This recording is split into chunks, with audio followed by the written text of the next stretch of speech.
What's up, guys? Jeff Cavalier, ATHLEAN-X.com. Jesse Lako, ATHLEAN-X.com. What is this stance? What is this? This tricep thing going on. Oh, I got to show off the angles. Being a skinny guy, you got to show off what you got, right? You can relax. It's okay. Okay. So listen, let's talk about skinny guys, though, because that is the subject of the video. Skinny guys like Jesse, or formerly skinny guys, bulking up now, of course, through his hard work. We focus, though, on arms, because a lot of times the arms will lag even in terms of development as the rest of you grows. Jesse still had arms that were a little bit on the thin side. So today we're going to go through a workout that we use to help to start to grow those things, that even when he doesn't have to flex them. Then I want to show you guys, too, we're going to introduce a new format here. Yeah. The new format is, let's go through it together. So Jesse and I are both going to go through this workout and show you the footage as I commentate on what's actually going on. So with that being said, let's jump right into the workout with the first exercise. And we kick this workout off here for our biceps at the wall for our strict curl, cheat curl combo, which is actually something I went over and through, painfully through, with the great C.T. Fletcher right here against this very wall. It didn't get any easier here today. So what we do is we focus on picking up a weight that's going to be challenging, that's going to get us in the 5 to 6 rep range or so. Okay, and what we want to focus on is making sure that in the strict curl that you're not relying on momentum. So what's nice about this is that the wall serves as the feedback to prevent the extra momentum, because you have to keep the back of your head, your upper back, and your butt in contact with the wall throughout the entire set. Right. But then what we do is we step away from there. So we turn this into an immediate sort of superset. I give myself about 10 seconds only to put the bar down, shake my arms out, get right back into it again, and now utilize the momentum that I can have here to allow me to continue to kind of cheat through some additional reps. Not to sacrifice form entirely, but just to allow the momentum to put me in a position to have another eccentric overloaded rep. Because I've talked about many times before, the eccentric lowering of the weight is one of the most important things you can do. If you want to start building up those biceps, you really got to apply that eccentric overload, and this is a way for me to sort of concentrically cheat it up and then slow it on the way down. Right. Of course, now Jesse, when he takes over and does the same thing, much lighter weight, mind you. Whatever, he's still doing the same thing, right? He's feeling the same thing that I'm feeling, just at a different level. He has a little bit of a more narrow grip. Yeah, I did that because it felt a little bit more comfortable on my wrist. So with the easy bar, you have that option to either go narrow or go wide. I like to go a little bit wider. Yeah. Now again, what are you thinking here as you lower? Like, it feels a lot harder to keep that strict form. You don't realize how much you use momentum. No, you really don't. It's until you have to keep yourself braced up against the wall that whole time, you don't have any idea what it's like to actually strictly move that weight up. And then you step away from the wall. Then I move into the cheat curl, and that eccentric overload, like you were saying, that feels like nothing else. That's just the first exercise in the workout. There's more to come. As a matter of fact, your favorite right here. And that is a combination exercise that's actually part waiter curl and part spider curl, your favorite. The waiter curl for sure. 30 days worth. 30 days worth. Jesse actually did this one exercise for 30 days. Here's the deal. We get an incline bench, we get inverted on top of it with a single dumbbell with our hands cupped underneath it. And what we have here is the benefits of the spider curl, which places the bicep in that peak contracted state at the top, something different than we get from the normal strength curve of a standing dumbbell curl. And we get to take the forearms out of it that sometimes tend to dominate the curl, especially as we get fatigued. So we have the dumbbell allowing our wrists to sort of bend back, and all we're focusing on is getting the top of that dumbbell lifted straight up towards the ceiling.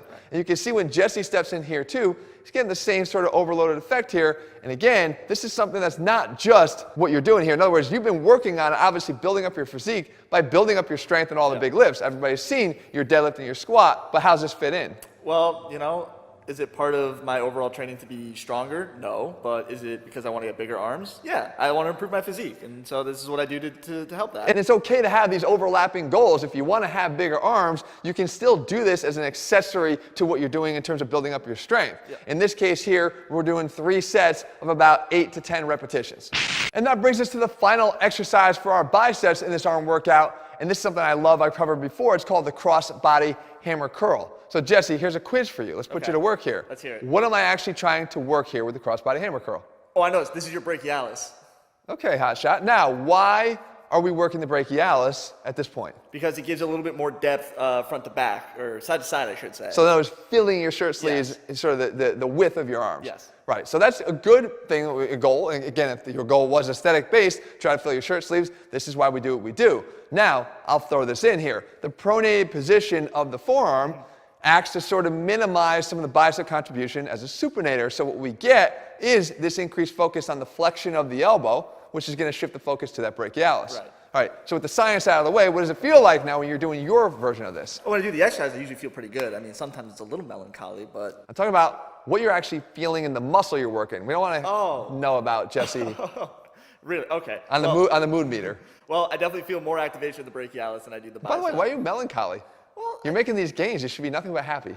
there's some mean people out there, okay? That's true. Mean commenters, too. All right. Mean commenters. So you're feeling the brachialis work. Yes. All right, and you're filling up. Is that kind of, again, that pump that you get to kind of round out the rest of this workout? Right. It's not just up and down. It's more side to side. So what we do here is 2 to 3 sets of a little bit higher rep range here, 10 to 12 on each arm to wrap up the first half of the workout, which brings us to the triceps. And so the bicep portion of the workout started with a more compound or heavier loaded lift.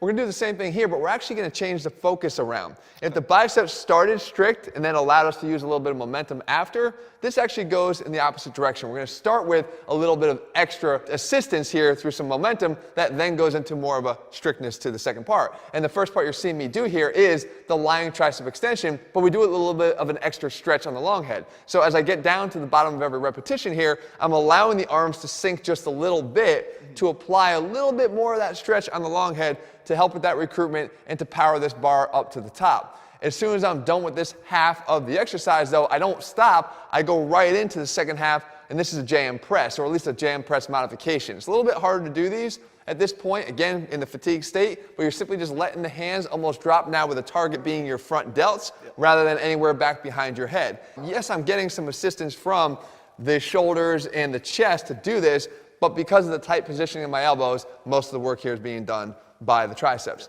So then when you pick up the bar and you do this, again, what are you feeling, especially with the stretch part here? Yeah, I really noticed a stretch in the muscle at the bottom of the rep, which not only feels like solid activation, but I think it really lets me use some momentum to power the weight up overhead. With the JM press modification, I would only be handling a little bit more weight here, but with pre-fatiguing of the muscles, it makes the lighter weight feel a little bit more challenging and requires them to work a little bit harder despite the fact that the weight has been lowered a little bit. So going pretty heavy here in the 6 to 8 rep range in the first half, and again, however many you can get in the second half, 3 sets of this. That brings us to the second exercise here in our tricep portion of the workout, and it's my favorite variation of the pushdown. We call it the rocking pushdown, something I've covered here before. And the main goal here is to try to keep that rope perpendicular to the forearm for the entire duration of the pushdown. That's something that doesn't happen on a typically performed stationary version of a pushdown. But you can see when I start here, that rope is perpendicular to my forearms, placing as much tension as I can on the triceps, and as I rock back at the end, I'm still maintaining as much of a relationship of that rope, that perpendicular relationship to my forearms at the bottom, so I still have high tension on the triceps throughout the entire range of motion. Jesse, when you did this, what are you feeling? Do you mind if I take over on this one really quick? Yeah, sure, go ahead. Right, so, what are you feeling? All right, so what's going on, guys? So today we're going to talk about this push down here where you get the bicep activate. I mean, that's not the bicep. The tricep activation with the brachialis and the elbow joint. That's not the brachialis. And so you're going to come here and you're gonna pull it down to here. Can you bring Jesse back, please? Oh shit. Okay. So Jesse. Yes. What did you like most about the exercise? What I like most about the exercise is how well I can actually feel the tension in the tricep when I'm performing it. Sometimes I feel like when I do a regular push down, I kind of get a little bit extra engagement of my shoulders and my chest because I'm doing it wrong. But when I do this version of the push down, I really do feel it in my triceps, and it's good feedback. It helps you to keep the elbows a little bit tighter to the side, which is always going to be a good thing for getting more tricep engagement. 3 sets of 10 to 12 here. We got 1 exercise left, and it too is a combo.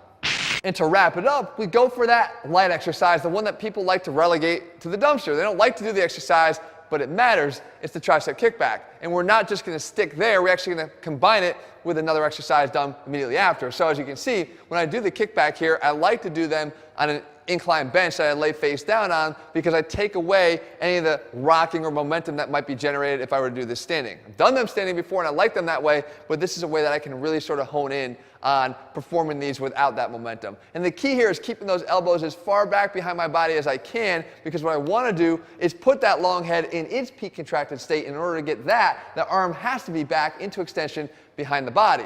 But I'm not finished entirely. As soon as I'm done with that half, I come back down to the ground and I perform one of my favorite bodyweight exercises that also tends to get the arm into more extension than, let's say, something like a diamond cutter push-up. It's a push-up variation. We call this the cobra push-up. And I'm trying to get my chest out in front of me as much as I can, so as I mentioned, that arm can stay sort of in as close to an extended position as I can during a push-up. Right. And again, I rep this out as much as I can until I can't do any more. I'm doing 2 to 3 sets. The first half, choosing about a 10 to 12 rep failure weight, and then I go into straight failure, not knowing how many I'm going to be able to do, especially at this point in the workout. Why is it people that don't like the kickbacks? I think the kickback is a great exercise, and I think it's great for building your triceps. I mean, as you can see here, you're not using very heavy weights, and I think some people get a little bit embarrassed about the weights that they can handle on this exercise, and there is an insufficiency built into the exercise that doesn't even allow you to use a lot of weight on it. However, it doesn't make it a bad exercise. You just sort of have to embrace the fact that the weights won't be as heavy as you're used to on other exercises, but they're playing a very important role here to place that tricep in its peak contracted position, particularly, like I said, on the long head, and then come back and complement it with one more bodyweight burnout. And so with that, guys, there's the arm workout that Jesse's been doing here to try to build up his arms, and I think successfully so. I think they're looking pretty good. In addition to the strength that you're building. Nice work. If you want to do the same workout, guys, you can follow along step by step, follow the sets and reps. If you want a complete arm workout program, we have them directly over at ATHLEAN-X.com. The Ultimate Arms program is a great place to start. In the meantime, if you like this format, if you like Jesse and I going through the pain together and breaking down what we're feeling, make sure you leave your feelings below in the comments section. In the meantime, guys, if you haven't done so, make sure you click subscribe, turn your notifications so you never miss a video when we put one out in the future. All right, guys, I'll see you soon.